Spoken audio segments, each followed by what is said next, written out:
Revenons en France, les plages de rêve aux eaux turquoises participent à l'image idyllique de la Guadeloupe.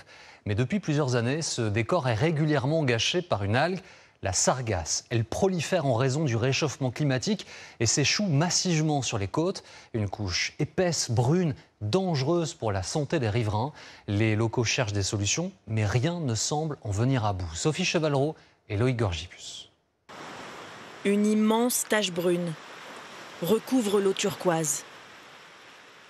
Au pied des palmiers et cocotiers, un épais tapis jaunâtre étouffe le sable fin. Des algues appelées sargasses.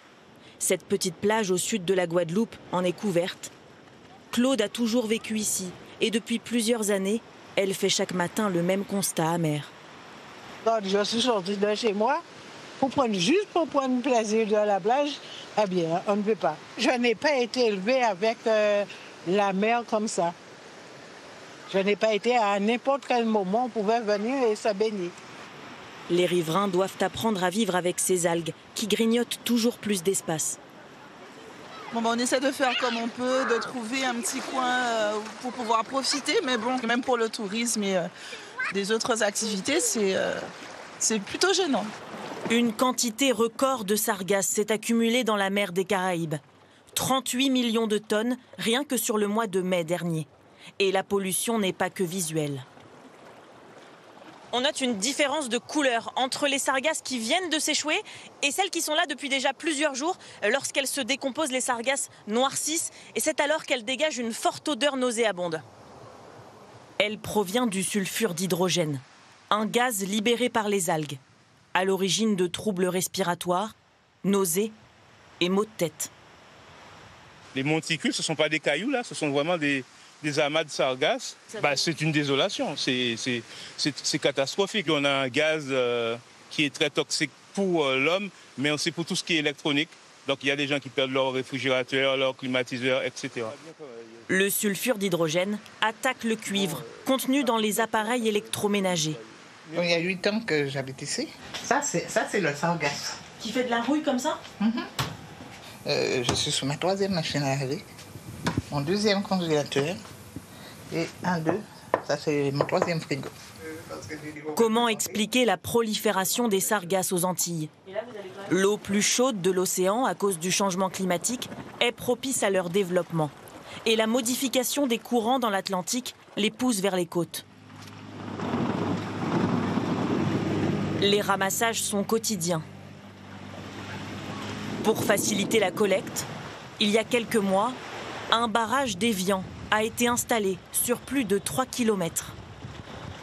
Les sargasses viennent dessus, il y a un filet en dessous, c'est dévié et toutes les sargasses qui sont capturées ici suivent les vagues et le vent. Donc le truc, il est bien pensé, il fonctionne et il protège la zone interne.